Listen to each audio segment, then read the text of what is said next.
We're talking about ribs now. I really love working with ribs, especially when people have got a lot of neck and shoulder tension. So we're just going to take, I'm using blue spiky balls. You could use soft stability balls. You could be using towels, anything that just gives you that sensation of something between your arms and your ribs. And the first thing we're going to do to make sure that we are breathing well is we're going to just sense what's happening to the body as we inhale and exhale. So as you inhale, can you feel your ribs expanding slightly towards the ball and the arms maybe pushing away from the body slightly? And as you exhale, can you feel the ribs deflating and the arms coming closer? So we're just finding that lovely mobility between the ribs as the rib cage expands and then as it deflates. Give your shoulders permission to rest on top of those balls. Now we're going to add a little bit of shoulder blade and arm movement to that. So I want you to internally rotate your arms. So what you're going to find is that your shoulder blades are going to open at the back, the front of your chest is going to close, and you can even come into a slight forward bend.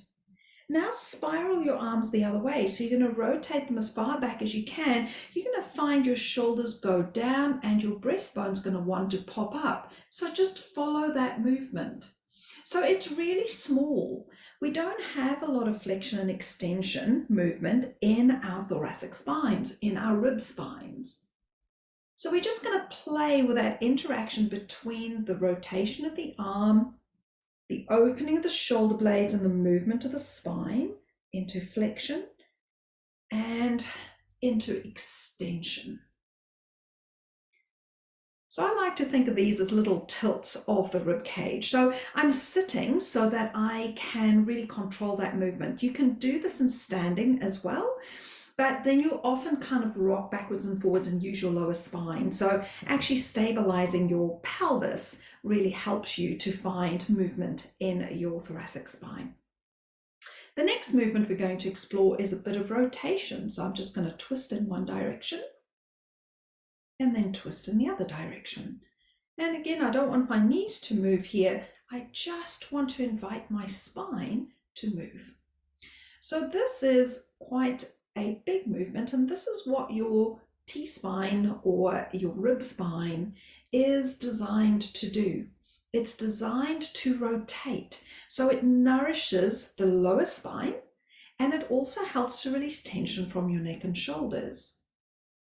Now we're also going to explore side bending, because this is another beautiful feature of our rib spines, is that we can yawn the spaces between the ribs open on one side and close the spaces a bit more on the other side. So I like to think of my ribs maybe as shutters. I'm opening on the side that I'm stretching and letting beautiful sunlight in, closing out the glare on the other side, and then the sun's going to move and I'm going to do it all on the other side. So here we have some beautiful movements to help mobilize your rib cage. Having mobile ribs is really important for relaxing neck and shoulders and to help improve our breathing. So good breathing really affects the mobility of the rib cage. We have big cartilage bones over here that connect the ribs back onto the spine. And cartilage is a lot more pliable, it's got a lot more movement to it. But if we're not breathing well, if we're only using these secondary breathing muscles up here, our scalenes and our upper trapezius muscles in the upper back, what we're going to end up doing is we're going to get more movement through there. So sorry, I've just had Joe come to visit me. Thank you, Joe. Go line your basket. Come on, good boy. So now we're just going to use a soft stability ball. Now, you might have seen me teaching the movement this way, but what I really want you to do now is to lie on top of the ball to create a little bit of side bending, so you can really feel the assistance of gravity as the ribs expand into the ball. We tend to have a lot of tightness just sort of underneath the armpit, so this is a really good way to get into that, and it feels really comfortable. So provided you don't have any shoulder impingement or anything, if you do, you can just bend your arm this way and put your hand underneath the pillow. But if at all possible, taking the arm directly out in line, and we're just going to place the ball just underneath the armpit and in that upper part of the rib cage. So keep your knees bent. I'll see if I can show you properly over here. And all we're going to do is we're going to start off by focusing on the ribs expanding. So feel your ribs pushing down into the ball on the inhale, and then just feel your body kind of draping over the ball in the exhale as the ball sort of feels like it's coming up into your ribs. So feel your body expanding and contracting around the ball as you breathe. On the inhale, the ribs are going to go down into the ball. On the exhale, the ball is going to come up. Now, from there, you can also add a stretch of this arm over the top. And you can feel a corresponding movement through here.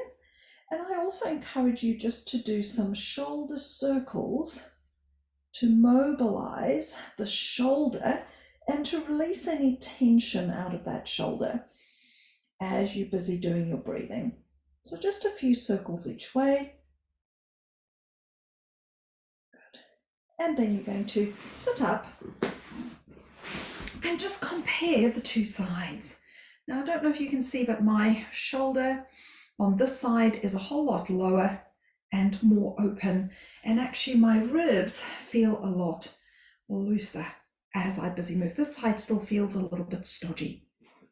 So I'm just going to do that on the other side, remembering to make any modifications that you need to make.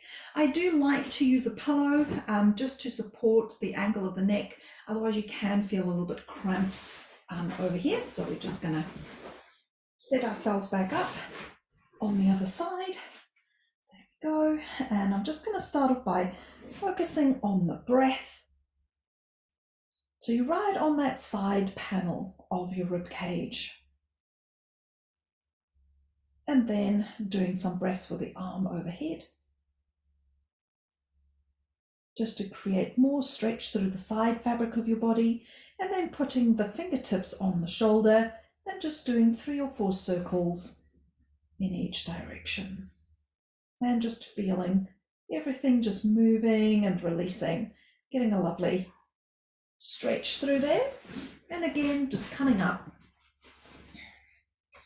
and just comparing the two sides. That feels a lot better. So I don't feel quite so stodgy on this side. I feel like there's a lot more movement even in my shoulders. So good luck. Enjoy exploring that one.